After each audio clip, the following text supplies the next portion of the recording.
And the beautiful thing about the parts is that they embody the principle of correspondence. The part of fortune mirrors the moon-sun relationship. The part of spirit mirrors it in reverse. The parts of the parents mirror the planets of lineage. The entire chart, read through its parts, becomes a hall of mirrors, each one reflecting the whole from a different angle. That is the deepest gift of the parts. They remind us that a chart is not a collection of facts. It is a system of reflections, a mandala of meaning. And the relationship techniques, synastry, composite, Davison, deserve their own deep pass, because relationship astrology is where most people first fall in love with astrology. Synastry is the comparison of two charts. You overlay one chart on the other and read the contacts. His Venus on her Sun, her Saturn on his Moon. Each contact has a flavor, some easy, some challenging, all meaningful. The composite chart takes the midpoint of each pair of planets and casts a new chart, the relationship itself as a single entity. And here is the deep truth about relationship astrology. The contacts that challenge us are the ones that grow us. A synastry chart with nothing but trines and sextiles is comfortable, and often boring. A chart with squares and oppositions is difficult, and often unforgettable. The hardest contacts are the ones that force the relationship to deepen or end. The couples who stay together through the crucibles understand that the chart is not a verdict. It is a curriculum. Love is not the absence of hard aspects. Love is the willingness to learn them together. The advanced toolkit is open: fixed stars, harmonics, midpoints, astrocartography, the Arabic parts, the composite and Davison charts, declination. Each one is a lens. And now we bring all the lenses together. This is the art of synthesis, the highest skill in all of astrology. Synthesis is the hardest skill in astrology, and almost nobody teaches it. You can learn the signs, the planets, the houses, the aspects, and still not be able to read a chart. Synthesis is the art of holding all the pieces at once and letting the whole emerge. It is more like tasting a soup. The individual ingredients matter, but the flavor is the whole. And the only way to learn synthesis is to practice it, over and over, chart after chart, until the patterns start to sing. Let me give you the method I actually use, so this is practical. First, I find the chart's center of gravity, the sign and house where the planets cluster. Second, I find the chart ruler, the planet ruling the ascendant, and I read it as the executive of the whole chart. Third, I trace the dispositor chain until I reach a final dispositor. That final planet is the root of the whole system. Fourth, I read the aspects not as a list, but as a story. And fifth, I read the chart's great pattern as the plot. That is synthesis, story, not list. And synthesis has a shadow side, which I want to name honestly. The shadow of astrology is certainty. When a reader forgets that the chart is a mirror and starts believing it is a verdict, when they tell a client, "You will never marry," or "Your Saturn return will destroy you," they have abandoned the art and taken up the prophecy. The great astrologers are humble. They know the chart shows potentials, not sentences. The highest purpose of astrology is not prediction, it is liberation. The chart should free you, not cage you. And the future of astrology, let me paint the vision I actually believe in. I believe the astrology of the coming decades will be radically integrative. It will hold the Hellenistic techniques and the Vedic dashas in the same toolbox. It will read the psychological chart and the mundane chart with equal rigor. It will embrace the fixed stars and the quantum wave function. And it will be humble enough to admit what it does not know, while bold enough to keep asking the questions that matter. And the vision is personal too. Every one of us has a chart. Every one of us has a sky. And the gift of this ancient art is that it gives us a language for the most intimate truths of our lives, the gifts we were born with, the lessons we came to learn, the people we are entangled with, the places that call us home. My grandmother gave me that language in a courtyard in Aleppo. Tonight we have passed a little of it to you. That is the real work of astrology, not prediction but transmission.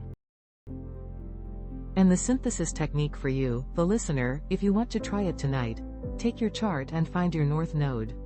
Read the sign it is in, that is the direction of your growth. Then read the house it is in, that is the arena where the growth happens.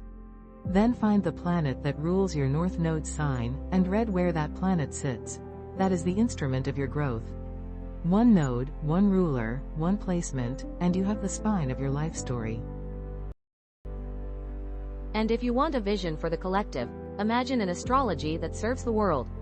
Imagine mundane astrologers reading the great conjunctions with wisdom and humility, not doom. Imagine electional astrologers helping communities choose the moments to build, to heal, to begin. Imagine synastry readers helping people understand each other across every boundary, cultural, political, generational. That is the astrology we are building, one conversation at a time. And now we arrive at the end of our journey. 2 hours through the ancient world, the modern evolution, the quantum frontier, and the deep toolkit of the masters. Thank you for walking the wheel with us. If tonight changed one idea for you, share this episode with someone who needs it. The sky is big enough for all of us. We are Zara, Valentina, Hannah, and Nora, the voices of the quantum sky. And we want to leave you with this: the stars do not command. They suggest. The chart is not a cage. It is a compass, and the most important prediction in any chart is the one you make with your own choices, your own courage, your own love. Next episode, we are taking listener questions. Send us your wildest chart theories, your fixed star obsessions, your quantum doubts. We read everything, and we answer the best on air. Until then, go find your Jupiter line, if you can. The world is bigger than your zodiac sign. And if you are curious to go deeper, the techniques are out there: harmonics, midpoints, declination, the ancient texts, the quantum thinkers who are reimagining what astrology can be. The sky has been writing this conversation for thousands of years. We just added a few new pages. Keep questioning, keep learning, that is the whole art. And from my grandmother's courtyard in Aleppo to wherever you are listening tonight, the stars connect us all. Shukran, thank you for spending 2 hours with us under the same sky. Until next time, keep looking up, keep asking why, and remember, in a universe this connected, every question you ask changes the sky.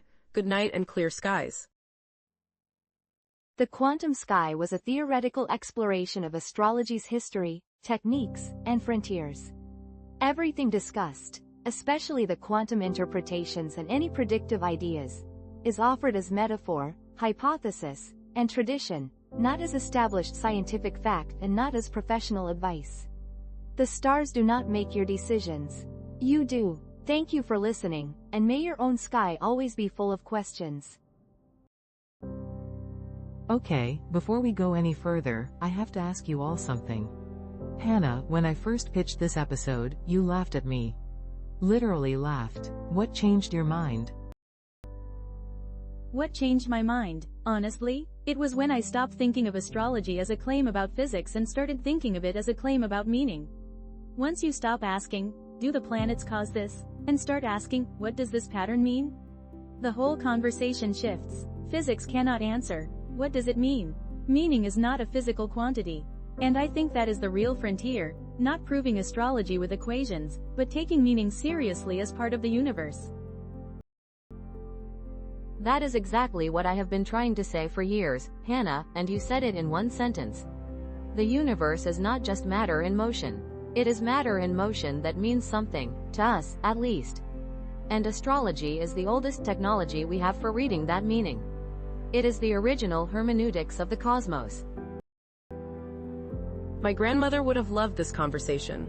She never studied quantum physics, obviously. But she knew that the chart was a language, not a machine. She used to say, the sky speaks, but it speaks in poetry, and you have to learn to listen with your whole heart. I think that is what Hannah just described in physics words. Listening with your whole heart. And that is why we wanted to do this episode, to give you the tools to listen. Not to tell you what the sky means, but to show you how to read it for yourself. Because honestly, the sky is patient. It has been waiting for you to ask. And that is the heart of it. The sky is a language, and tonight we are teaching grammar. Let me ask a question, then, because I want to test something with you all. Nora, you grew up with the astrolabe tradition in your family. Valentina, you came to astrology through the psychological school. Zara, you are the evolutionary one. How do you each actually use the chart in your own practice? What is your first move when you sit down with a chart? first move? The ascendant. Always the ascendant. Before I look at anything else, I want to know how this person enters the room, how they present, how the world first meets them. The ascendant is the doorway. You cannot understand the house until you have walked through the doorway. I go straight to the moon. I want to know how this person feels before I know what they do. The sun shows the purpose, the ascendant shows the mask, but the moon shows the inner weather, the emotional climate they live in. If I do not know the moon, I do not know the person. I start with the nodes, the north and south. I want to know where this soul has been and where it is going. The rest of the chart is the scenery. The nodes are the road. My grandmother always said, find the road and the journey explains itself. And I start with the aspects, the geometry. I want to see the shape of the chart before I read the pieces. Is it a stellium, a T-square, a grand trine? The pattern is the plot, the planets are the characters. If you read the characters without the plot, you miss the story. And that is exactly why we make a good panel, 4 different first moves, 4 different doors into the same house. And they all lead to the same living room. That is the beauty of astrology. There is no one right way to read a chart. There are 1,000 ways, and they all converge. Speaking of convergence, let me ask the question listeners always ask us, what is your favorite technique? The one you actually use every day, not just for the show. Mine is the dispositor chain. Trace every planet back to its ruler, and the ruler's ruler, and the root is the whole chart's engine. It is like finding the root of a tree. Suddenly you understand why every branch grows the way it does. I use it in every single reading. Mine is declination. Nobody uses it, and it is the most underrated tool in the box. A parallel in declination can be stronger than a conjunction in longitude, and it explains connections that otherwise make no sense. I check declination before I even look at the aspects. Mine is the composite chart in relationships. Synastry shows the contact between two people, but the composite shows the relationship itself, the third entity they create together. I have seen composite charts that read like a person, with a sun, a moon, an ascendant of their own.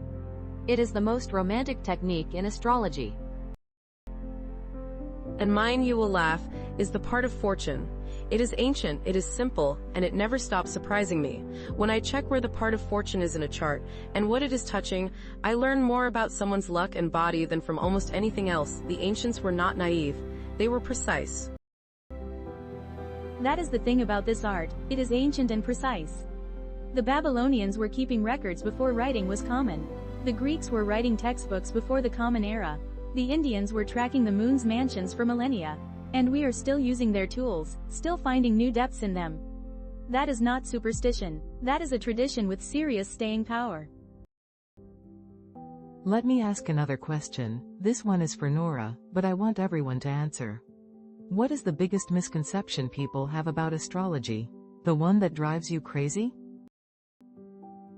That it is all about prediction. That astrology is just, you will meet someone tall, dark, and handsome. The predictive work is real, but it is maybe 10% of the art.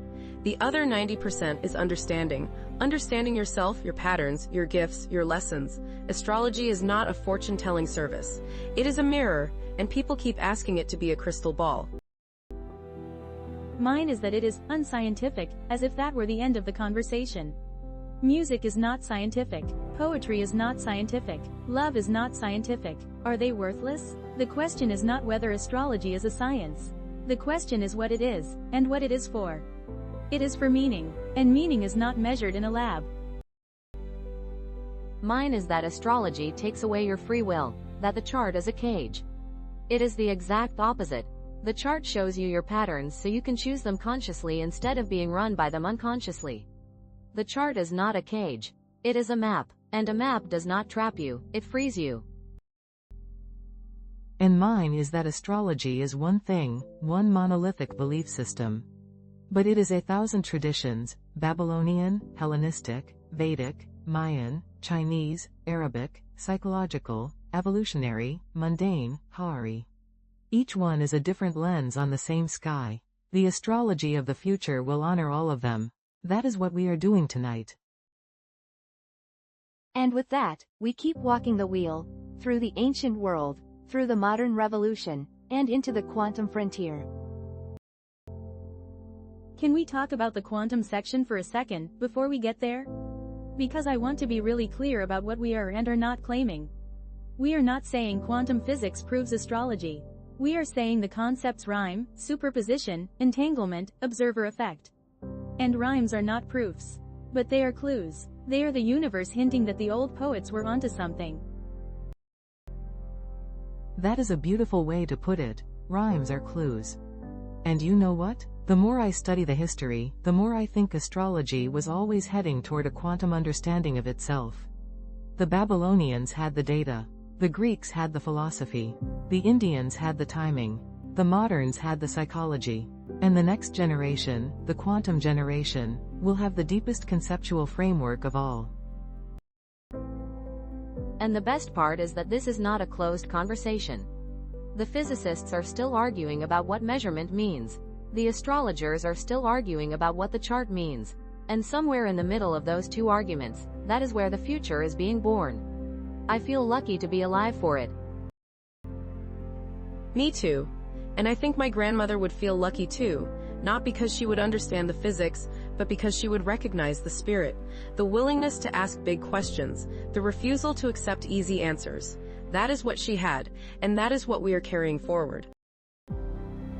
Alright, before we dive into the deep technique sections, let us take a breath and remind ourselves what we have already covered. We walked through Babylon and the clay tablets, the Greeks and the houses, India and the nakshatras, Egypt and the decans, the Maya and the great cycles, the astrolabe and the golden age. We saw how the modern era turned astrology inward, Jung and the archetypes, evolutionary astrology and the nodes, Hari and the question chart, electional and the chosen moment, mundane and the collective story. And we are about to go quantum, superposition, entanglement, the observer effect, decoherence, and then the deep toolkit. Fixed stars, harmonics, midpoints, astrocartography, the Arabic parts. 2 hours is barely enough. Honestly, we could do 2 more hours and still not cover it all. Then maybe we will. If you all want a part 2 of this conversation, tell us in the comments. We read everything, and if there is a technique you want us to go deeper on, harmonics, declination, Hari, whatever, ask us. This is your show as much as it is ours. And one more thing before we move on, a little challenge for you, the listener. Tonight, when you finish this episode, look up your own North Node, just the sign in the house, and ask yourself, is my life pointing in that direction? If not, what would it take to turn the wheel? That is the kind of question astrology is really for. Beautiful. And with that challenge in your pocket, let us get back to the journey. The ancient world has given us its tools. The modern era has given us its psychology. And now, the quantum frontier is calling. The Quantum Sky, Part 3. The frontier where the oldest language of the sky meets the newest physics of the very small. Synthesis is the hardest skill in astrology, and almost nobody teaches it. You can learn the signs, the planets, the houses, the aspects, and still not be able to read a chart. Synthesis is the art of holding all the pieces at once and letting the whole emerge. It is more like tasting a soup. The individual ingredients matter, but the flavor is the whole. And the only way to learn synthesis is to practice it, over and over, chart after chart, until the patterns start to sing. Let me give you the method I actually use, so this is practical. First, I find the chart's center of gravity, the sign and house where the planets cluster. Second, I find the chart ruler, the planet ruling the ascendant, and I read it as the executive of the whole chart. Third, I trace the dispositor chain until I reach a final dispositor. Fourth, I read the aspects not as a list, but as a story. And fifth, I read the chart's great pattern as the plot. That is synthesis, story, not list. And synthesis has a shadow side, which I want to name honestly. The shadow of astrology is certainty. When a reader forgets that the chart is a mirror and starts believing it is a verdict, when they tell a client, "You will never marry," or "Your Saturn return will destroy you," they have abandoned the art and taken up the prophecy. The great astrologers are humble. They know the chart shows potentials, not sentences. The highest purpose of astrology is not prediction, it is liberation. And the future of astrology. Let me paint the vision I actually believe in. The astrology of the coming decades will be radically integrative. It will hold the Hellenistic techniques and the Vedic dashas in the same toolbox. It will read the psychological chart and the mundane chart with equal rigor. It will embrace the fixed stars and the quantum wave function. And it will be humble enough to admit what it does not know, while bold enough to keep asking the questions that matter.